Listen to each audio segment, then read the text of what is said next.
Olá, muito bom dia, sejam bem-vindos aqui ao nosso espaço. Hoje o nosso bate-papo é sobre corrupção, uma situação que afeta diretamente o bem-estar dos cidadãos. Quando você pensa, por exemplo, em investimentos públicos na área de saúde, na educação, em infraestrutura, segurança, habitação, enfim, entre outros direitos essenciais à vida. Essa semana foi realizado aqui em São Luís um evento muito importante, justamente para discutir esse controle interno e a transparência no combate à corrupção. No estúdio, a gente recebe o secretário de Controle do Tribunal de Contas da União aqui do Estado, Dr. Alexandre Valraven. E ao meu lado, o jornalista John Coutrin e o radialista Robson Júnior. Bem-vindos, companheiros. Vou começar com uma frase que o senhor destacou antes de começarmos esse bate-papo. Não podemos perder a esperança quando o assunto é combate à corrupção. Nesse momento, pela experiência que o senhor tem, nós estamos começando a reverter esse quadro? Sim, eu acho que é uma luta que deve ser perene, a nossa luta contra o mau uso do dinheiro público, né? E o envolvimento do cidadão através do estímulo ao controle social é a solução para isso, é o caminho futuro é esse, é o uso da tecnologia da informação na fiscalização da aplicação dos recursos e o envolvimento do cidadão, aquele que mora lá no município onde o dinheiro é gasto, onde a obra é executada, onde o remédio é consumido, etc. O nosso telespectador deve estar pensando, depois dessa fala do senhor, mas poxa vida, os números são números difíceis a gente entender. De que forma eu, cidadão comum, posso fiscalizar efetivamente? São conhecimentos muito básicos que devem ser detidos pelo cidadão, mas principalmente a desconfiança sadia. Você está olhando uma escola paralisada, ela não está sendo construída, então alguma coisa está acontecendo. O cidadão hoje tem o direito de pedir, o direito de petição garantido pela lei de acesso à informação, a lei, e o administrador tem que responder àquele cidadão sob pena de multa. Então, se ele está notando alguma coisa estranha, ele pode pedir ao prefeito, me informe como é que está indo essa obra, eu quero ver os documentos. E vai pedir alguém mais abalizado no exame daquilo ali para ajudá-lo a examinar. Então, com exame simples, a gente pega muita coisa, principalmente na área de licitação, quando há uma compra superdimensionada. Você sabe que seu município não precisa de 500 cadernos, porque comparam 600. Então, são coisas muito simples que o cidadão pode ajudar. A rede de controle da gestão pública aqui no Maranhão realiza audiências públicas de cidadania e controle social no interior do estado, em municípios polo, quando convidada, e ela serve para isso, para treinar auditores sociais. Nós ensinamos como fiscalizar recursos públicos e principalmente como denunciar. O cidadão às vezes não sabe a quem e como denunciar. Essas audiências são para isso também. Gostei do termo que foi cunhado pelo nosso convidado de hoje, uma desconfiança saudável. Isso. Robson. Eu quero provocar o professor Valraven. Eu ouvi uma vez que eu considero uma observação estapafúrdia. Alguém levantava uma teoria que se não houvesse corrupção, se a corrupção acabasse, muita gente ia perder dinheiro, porque existe toda uma rede de corruptos, né, espalhados e que tem uma verba que circula no país. O que o senhor acha disso? Eu achei estapafúrdio. Eu acho que é uma lenda urbana isso aí. Na realidade, isso não existe. A corrupção acabando vai ser bom para todo mundo. Menos dinheiro vai ser gasto e mais bem executadas serão as políticas públicas, né? A corrupção ela é daninha desde o seu ato mais humilde, aquele ato mais simples do cidadão que paga propina, do estudante que cola, até o desvio de recursos na merenda escolar, na compra de medicamentos, etc. John. Doutor Alexandre, a gente sabe que o termo corrupção está diretamente ligado à impunidade, né? A gente sabe que os políticos hoje, muitas das vezes, não só políticos, gestores aí, eles muitas vezes praticam ainda atos de corrupção porque ainda impera a impunidade no país. Nós vemos aí, por exemplo, julgamentos recentes, né, em que a Lava Jato sofreu vários ataques. Eu lhe pergunto, como, portanto, combater a corrupção se ainda não temos ainda, digamos assim, ainda impera a lei da impunidade do país e os órgãos de punição ainda não são tão combativos como deveriam ser? O combate à corrupção está passando por um aperfeiçoamento constante, né? Certas vicissitudes acontecem, a gente não deve desanimar. Eu tenho 40 anos de serviço público e até hoje não me sinto desanimado nessa luta que você mencionou. Na realidade, alguns órgãos não punem, outros punem. A pressão cidadã, a pressão da sociedade, ela está cada vez maior, porque a publicização dos atos de corrupção, aquele que é corrompido e que corrompe, estão muito maiores. A imprensa, vocês denunciam, O controle social denuncia, nós estamos estimulando a ação da sociedade para que denuncie e fiscalize. Então, acho que estamos crescendo num momento sadio. A Lava Jato e outras operações que aconteceram foram sinalizações de que a coisa está mudando e que as coisas estão sendo reveladas. Então, acho que os tempos melhorarão com toda certeza. O senhor foi muito feliz quando indagado sobre como o cidadão pode fiscalizar. O senhor deu um exemplo prático, clássico. A gente está passando na rua, tem uma escola sendo construída. Já tem 5 anos que a escola está sendo construída. O senhor acha que agora essa maior transparência com simples placas destacando o custo da obra, o prazo de conclusão da mesma, o responsável técnico, esse tipo de informação em placas do lado de fora da obra ajuda? Sim, isso é muito importante, porque o cidadão sabe de onde o dinheiro está vindo e até para quem denunciar, ou denunciar de quem. Uma obra que está da Caixa Econômica com a Prefeitura e não está andando, ele tem que reclamar quem. O cidadão que mora no interior tem que entender, o cidadão eleitor, que a Câmara de Vereadores é o principal fiscalizador dos recursos públicos no seu município. Ele tem que ir lá na Câmara dos Vereadores e exigir que o vereador fiscalize. Ah, mas não foi possível por algum motivo. Você tem um promotor da comarca, que está ali, toda comarca tem um promotor. Esse é um filtro para dar a direção de onde aquela denúncia irá, se não for um recurso público estadual ou municipal. E em último caso, ou em primeiro caso, nós temos os sites dos órgãos de controle, TCU, CGU, TCE, Ministério Público Federal, todos são sites de fácil acesso, o cidadão pode denunciar, aquela denúncia vai ser apurada, normalmente com sigilo, e o cidadão receberá a sua resposta. Isso que eu ia destacar, o anonimato nesse caso é importante, né? Sim, sim. O portal da transparência, qual é o papel dele? Se existe hoje uma estatística que mostra, as pessoas acessam mesmo o portal para saber que é uma forma de fazer um acompanhamento dessas obras, de qualquer ação de gestores? Sim, está havendo uma ampliação muito grande do aprimoramento dos portais e principalmente do acesso aos portais. Nós recebemos o número de denúncias no TCU mais que quintuplicou desde que nós começamos com essa parte de denúncia na internet, né? Diariamente eu, por exemplo, no TCU aqui recebo no mínimo 20 denúncias e recebo do Brasil inteiro, porque não é um filtro, eu recebo de todo mundo para ler se alguma coisa envolve o Maranhão. O principal não é o cidadão ser letrado em informática, ser um cidadão digital. Ele tem parentes, o filho, o neto, qualquer pessoa dessa. Meu filho, faça uma denúncia para o TCU, faça uma denúncia para o CGU, eu vi isso aqui, está errado, eu quero saber o que está acontecendo. E não é obrigado o cidadão mais antigo, aquele que não tem o domínio da tecnologia, utilizar esses meios, e principalmente porque o meio antigo, se alguém chegar na Secretaria do TCU aqui no Maranhão e quiser protocolar uma denúncia, ela vai ser protocolada em sigilo, nós encaminharemos digitalmente para Brasília e vai ser analisada aquela denúncia, sem nenhum obstáculo. João. O Tribunal de Contas, claro, faz seu papel, né, mas observamos ainda, constatamos, na verdade, que há uma morosidade muito grande em relação, por exemplo, a denúncias feitas, por exemplo, a prefeitos. Aqui, muita gente acompanha, né, prefeitos do Maranhão, deputados que já foram prefeitos, já saíram do cargo e só muito tempo depois ele consegue, aí, por exemplo, ele é punido. Recentemente, né, nós vemos o caso do ex-presidente Lula, em que o STF teve um outro entendimento que agora só pode ser preso depois de esgotar todos os recursos. E nós sabemos que há muitos recursos disponíveis. Portanto, como, digamos assim, essas pessoas que cometem corrupção serem punidas dessa forma? Eu acho que a pressão popular por mudanças processuais é importante para que a gente agilize o sistema processual, seja o sistema processual judicial, como aquele administrativo, que envolve processos abertos no TCU, nos TCS. Na hora que essa agilização, essa aceleração acontecer, eventuais punições ou correções de rumo acontecerão de forma mais célere. Isso está acontecendo, o TCE já tem dado exemplos, Tribunal de Contas do Estado tem publicizado suas instruções após a assinatura do diretor. Acredito que isso não mudou ainda, isso é muito bom porque a população verifica para onde o processo está indo, como é que o TCE está pensando aquele processo, que tipo de análise e de encaminhamento vai ser dado. Isso legitima uma pressão, eventual pressão popular sobre aqueles que julgam, sobre aqueles que analisam essas irregularidades.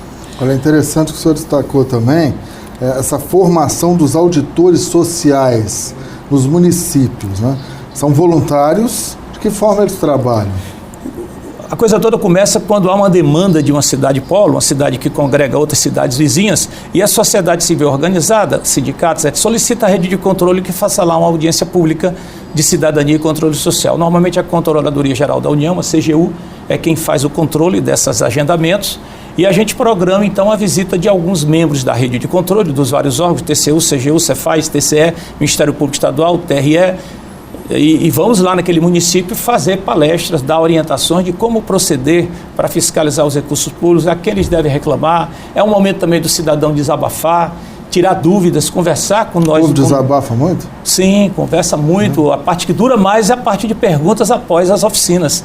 Porque o pessoal quer saber, é curioso como é que faz em certas situações. O pós-evento também é muito movimentado, porque eles nos chamam para conversar e pedir informações fora do evento, sobre situações concretas, e a gente tenta ajudar no que é possível, que a norma permite. Mas o importante é que esses cidadãos se sentem imbuídos do dever de fiscalizar, do dever cidadão de participar da fiscalização. Eles entendem a importância que é o cidadão onde mora fazer a fiscalização e exigir dos seus vereadores que fiscalizem a aplicação dos recursos. Antes de voltar com o Robson, que tipo de dúvida chamou a atenção do senhor nessas viagens, enfim, vai das dúvidas mais simples até as mais complicadas? Então, inclusive casos concretos muitas vezes, mas é dúvidas como já levantaram aqui. A denúncia anônima, não é anônima, como é que eu faço para denunciar esse tipo de caso? Eu posso denunciar quem? Aconteceu isso, o que é que eu faço?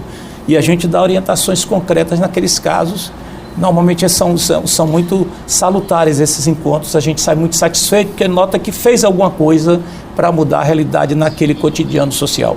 Independentemente das pessoas fazerem suas denúncias, eu me lembro de estar dando aula numa ONG aqui na periferia, para uma ONG, uma escolinha simples, dessas de bairro, e de repente chegou lá um carro, né, que faz esse controle, ele chegou, interrompeu a aula, pediu com licença, que queria fazer algumas perguntas e começou, porque os alunos recebiam material escolar, e foi anotando um por um. Eu fiquei muito como cidadão, é comum esse tipo de atividade, então ele ficou ali meia hora checando um por um dos itens para saber se aquela escola estava usando o material, porque tem uma verba que foi liberada para a ONG, para que eles pudessem comprar material. E foi checando um por um, desde a borracha até a roupa que eles estavam usando. Essa prática ela é comum, essa é uma prática super elogiável, e esse encontro de hoje, que terminou agora, organizado pela Controladoria-Geral do Município de São Luís, pela Secretaria de Transparência e Controle do Maranhão, Secretaria Estadual de Transparência e Controle, pelo Tribunal de Contas do Estado, Escola de Contas, o TCU participou como palestrante também, tivemos o Dr. Bira, do Observatório Nacional. E o que é que aconteceu nesse momento? A gente justamente valoriza, incentiva o controle interno. O que é o controle interno? Aquele controle que é feito pelo próprio município. Todas as prefeituras, segundo o artigo 74 da Constituição Federal, deveriam ter controles internos. Controle interno não é um procedimento, é um setor que vai auditar aqueles atos, vai prevenir atos mal feitos, vai alertar o gestor, o prefeito, de que ele não deve agir daquela forma e sim dessa, porque essa forma está contrária à lei. E o que nós vemos, infelizmente, que pouquíssimas prefeituras, conta-se nos dedos, que tem controle interno, não é só no Maranhão, em outros estados também. Esse é um movimento que está ganhando corpo nacional, que a gente consiga, de alguma forma, exigir ou, pelo menos, mostrar aos senhores prefeitos, senhores governadores, que o controle interno é salutar, vai proteger o próprio gestor de algum problema futuro. É interessante, está falando do pós, né? Por exemplo, fiscalizar o gestor, mas acho interessante também pegar desde o começo, por exemplo, das eleições. A população tem um papel fundamental também, o cidadão, de já fiscalizar, por exemplo, aqueles candidatos, por exemplo, que esse candidato tal já teve uma acusação contra ele. Ele já responde a um processo, ou seja, é importante também a população ter, né, essa noção, ou seja, de acompanhar todo o processo. Porque depois que eleito, é claro que nós temos a função de fiscalizar, mas também é importante, isso eu acho que é importante também, desde o começo de todo o processo, ou seja, na escolha de cada representante nosso ali que vai ocupar o poder, isso eu acho... A sociedade civil organizada deve atuar nisso, e ela tem meios para fazer essa publicização. A própria imprensa também deve atuar nessa publicidade contra os maus candidatos, né? Os tribunais de contas do Estado e da União, eles elaboram a lista de inelegibilidade. Isso, eles não dizem que aquele cidadão é inelegível, apenas apontam que tem contas julgadas irregulares, e essa lista é encaminhada para o TSE e para os TRS. E lá sim se elabora uma lista de inelegíveis que deve ser publicizada, e é. A sociedade tem que ter mais atenção a esse tipo de leitura, porque ela é norteadora do seu voto, com certeza. Se aquele cidadão está inelegível, por algum motivo Então, o melhor é votar nele ou não votar. Ele nem pode votar porque ele vai estar inelegível. Mas se forem pessoas do mesmo partido, o cidadão teria que abrir o olho. Será que o partido que essa pessoa está inelegível, ele é sadio, é um partido que vale a pena eu dar meu voto? Essa análise o eleitor está começando a aprender a fazer. A imprensa tem ajudado muito nisso. Eleições do ano que vem, o TCU já está mobilizado também para participar efetivamente desse processo, dessa renovação de prefeituras, principalmente? Normalmente, a rede de controle, o TCU, com os outros órgãos da rede, faz eventos de transição para orientar as futuras administrações, e a administração que está saindo, principalmente naquele momento, tem 2 momentos antes da eleição, orientando quem vai sair. O que é que você tem que fazer, aqui no estado do Maranhão, nós temos uma lei sobre isso, né? Para você prestar contas e não deixar nada enrolado, vamos chamar assim, para o próximo prefeito. E para aquela administração eleita, também se faz seminários para orientá-los como eles devem proceder. A lei aqui no Maranhão é muito clara, ajuda muito. Então, são procedimentos de rotina durante a eleição. Fora todo o período que antecede a eleição, nós procuramos julgar de maneira mais célere os processos para que a futura lista de prováveis inelegíveis ela saia o mais completa possível para que o TRE e o TSE então analisem essa lista. A gente está sabendo de um evento que vocês vão realizar, que é uma caminhada. Qual é o objetivo disso? Ou quando vai acontecer? Como é que vocês estão mobilizando? Aliás, o programa aqui já vai funcionar para mobilizar as pessoas. Que evento é esse? Onde ele acontece e quando? Na realidade, são duas coisas que vão acontecer de muita importância. Primeiro, a caminhada contra a corrupção. Vai acontecer no dia 8 de dezembro, num domingo pela manhã, a partir das 7 horas, no Parque do Rangedor. Todo ano a gente faz um evento, a Rede de Controle organiza um evento para comemorar o Dia Internacional de Combate à Corrupção, que é no dia 9 de dezembro. Como é a segunda, a gente vai fazer no domingo. E o governo do estado está nos ajudando e toda a rede está imbuída desse propósito de fazer uma caminhada para comemorar esse dia, né? Vai ter um lanche à base de frutas, uma caminhada sadia e distribuição de camisetas para que a gente possa comemorar esse dia. Tem que levar um quilo de alimento não perecível? Não, faz a inscrição na Corrida contra a Corrupção.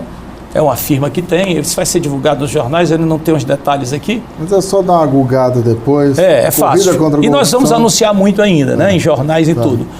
Caminhada contra a corrupção. Na verdade, é caminhada. A gente já fez corrida, já fez bicicletada, mas o pessoal cansa um pouco. Então, a caminhada vai todo mundo, não tem idade, né? Mas contra a corrupção, nadar, tem que ser o triatlo da corrupção. Contra a corrupção. A caminhada é democrática. Mas o mais importante salientar, além desses festejos que nós fazemos anualmente para comemorar o Dia Internacional de Combate à Corrupção, é que as redes de controle no Brasil todo, a rede de controle foram criadas em 2009 em Brasília, um protocolo de intenções envolvendo os órgãos máximos dos 3 poderes. Juntaram esses órgãos, viam que a gente conversava pouco, trocava pouca informação, não tinha parceria. Vamos nos juntar e fazer parceria. Assinaram o protocolo de intenções. A partir de 2010 foram surgindo redes de controle em todos os estados. A do Maranhão foi criada em 2010, tinha 8 membros, ela atualmente tem 28 membros. É uma das maiores do Brasil, uma das mais ativas. Entre as várias vitórias que a rede de controle do Maranhão teve, nós temos o caso do precatórios do Fundeb, onde mais de 100 bilhões no Brasil inteiro e mais de 8 bilhões aqui no Maranhão poderiam, e ainda corre o risco, de não ter o seu destino para a educação como manda a lei. E a gente está nessa luta até hoje, entre outras várias. Nós temos a história da rede que foi produzida agora. A gente tem um QR Code, vai ser distribuído no Dia Internacional, na caminhada contra a corrupção, que conta toda a história da rede do Maranhão. E aí, o que é que se resolveu no Brasil inteiro, vendo essa questão da corrupção, como é que a gente vai agir proativamente? Os tribunais de contas, os órgãos fiscalizadores, via de regra, atuam depois, no cadáver, fazendo aquele exame póstumo. A porteira já está aberta. Tentar recuperar dinheiro e multar, aplicar penalidades a quem pecou. Mas a gente tem que passar a tentar agir proativamente. A inteligência artificial, mineração de dados ajudam nisso. Mas a gente tem que conscientizar a população. Então a gente iniciou agora a Estratégia Nacional de Prevenção à Fraude e à Corrupção, em todo o Brasil. A rede de controle também já lançou isso aqui. E nós estamos, nesse primeiro momento, fazendo o diagnóstico. Qual é o risco que as unidades federais, estaduais e municipais aqui do Maranhão têm de sofrerem atos corruptivos, de serem agredidas pela corrupção? Então, vai ter uma série de procedimentos que nós estamos fazendo para gerar esse diagnóstico, no momento zero. Cada órgão, cada Secretaria de Estado, cada órgão federal, cada prefeitura vai ter seu diagnóstico. Cada uma vai receber isso no site exclusivo que cada uma vai ter com senha e login. E depois de fazer o diagnóstico, nós vamos fornecer ferramentas àqueles que desejarem para melhorar suas defesas contra a corrupção. Desde treinamentos, workshops, tudo que for preciso, tem um planejamento todo elaborado para isso, para no decorrer de 2020, a gente ter esse diagnóstico e começar a aplicar os treinamentos. Vai ser um movimento bianual, a estratégia a cada 2 anos vai ser renovada e feita novamente. Qual é o objetivo? Diminuir o risco das agressões causadas pela corrupção nos 3 níveis dos 3 poderes, federal, estadual e municipal. Desde TJ até o próprio TCU, CGU, Polícia Federal, todo mundo vai ser diagnosticado. Exército, Aeronáutica, Marinha. Não podemos baixar a guarda definitivamente quando o assunto é corrupção. Não pode baixar a guarda. Nós agradecemos muito a presença do senhor.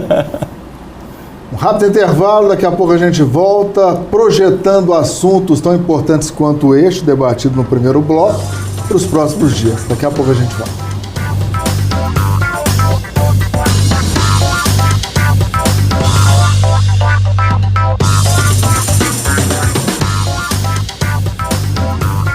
De volta com o nosso resenha. Agora a gente vai comentar o que foi destaque nesta semana.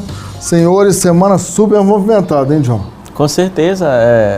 Eu destaco aí o julgamento aí, né, do TRF4, Tribunal Regional Federal da 4ª Região, 8ª turma, sobre uma denúncia. Do sítio. Uma denúncia relacionada ao sítio de Atibaia contra o ex-presidente Lula, né? E aí os 3 desembargadores confirmaram a decisão de primeiro grau e aumentaram a pena. Para 17 Lula anos. Tinha sido condenado a quase 13 anos. Isso. Né? E aí eles aumentaram para 17 anos. Para 17 anos. Mais uma condenação do ex-presidente Lula em segunda instância, né? O que torna mais ainda inelegível, né? Ele já era inelegível, primeira condenação do triplex, ou seja, ele fica inelegível, mas a guarda pode reverter também esta decisão. Muitos encararam, Estevão, essa decisão do TRF4, Tribunal Regional Federal da 4ª Região, como uma afronta ao Supremo Tribunal Federal, né? Por quê? Porque havia aquele entendimento de ordens de réu delatores e delatados.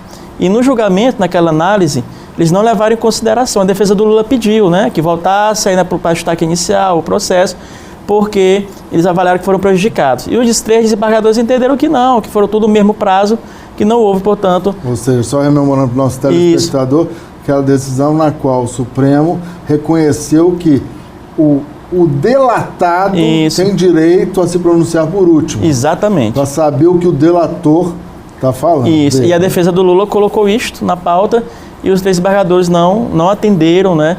E acabaram ainda aumentando essa punição ex-presidente. Daqui a pouco a gente volta a falar em segunda instância e ouvir agora para o Robson. Aliás, a respeito desse tema, o advogado do Lula, inclusive, interrompeu a fala do relator no meio do desembargador Gebran Neto. Acharam isso até assim esquisito. Bem, eu quero trazer o que aconteceu no Repórter Difusora na quinta-feira.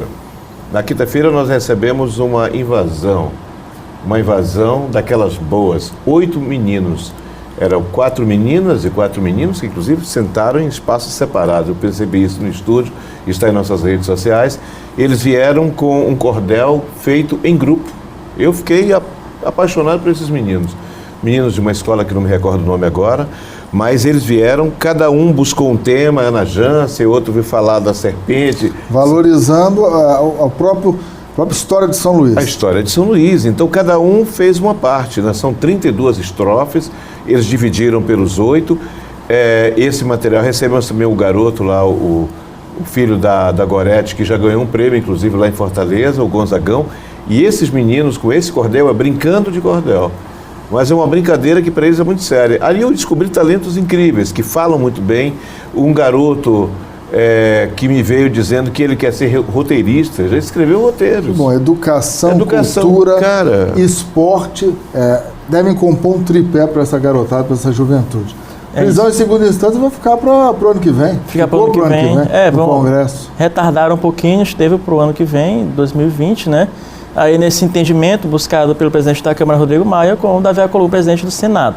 Eu destaco ainda na pauta local, a pauta da semana iniciou com o deputado Roberto Costa, vice-presidente estadual do MDB, colocando o nome da ex-governadora Rosana Sarney no debate, né?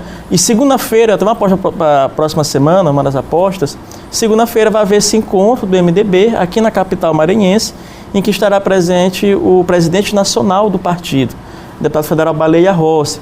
E é esperado, né, aí já está tudo preparado, o MDB vai colocar o nome da ex-governadora Rosana Sarney como candidata, pré-candidata. Isso é um desejo do partido. A Prefeitura de São Luís. Isso, um desejo do partido. Espera-se que a ex-governadora esteja presente neste evento na próxima semana. E destaque também, falando em eleição, para a filiação do Eduardo Braz, que ocorreu na sexta-feira. Né? O Eduardo Braz se filiou ao Podemos, e aí ele saiu do PMN, entra no Podemos, e a partir de agora já tem um partido mais forte, consolidado, e também já consegue formar uma aliança, né? Além do Podemos, ele pode ter, né, praticamente fechado, o apoio do PL, deve ter o apoio do PEN, Patriotas, o Avante e o próprio PMN e outros partidos. Ou seja, então, mais uma candidatura aí posta para a sucessão. A sucessória está fervendo. Está fervendo. Se eu entendi, então, ainda nesse assunto, sim, como é que fica, então, o sobrinho? Entre a tia e o sobrinho é descartado? Como é que fica isso, John? Na verdade, o que acontece? Isso é o MDB hoje, o Roberto Costa, tem uma ala do MDB que não quer apoiar o Adriano Sarney, né? Não quer a candidatura dele. Então eles tentam outra forma. Uma dessas tentativas foi, eles colocam o nome da própria Rosana Sarney.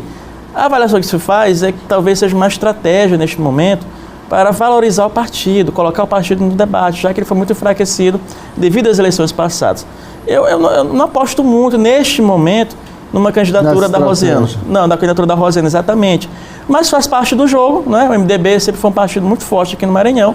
Estava um pouquinho apagado, né? Mas aí é uma estratégia para colocar no debate.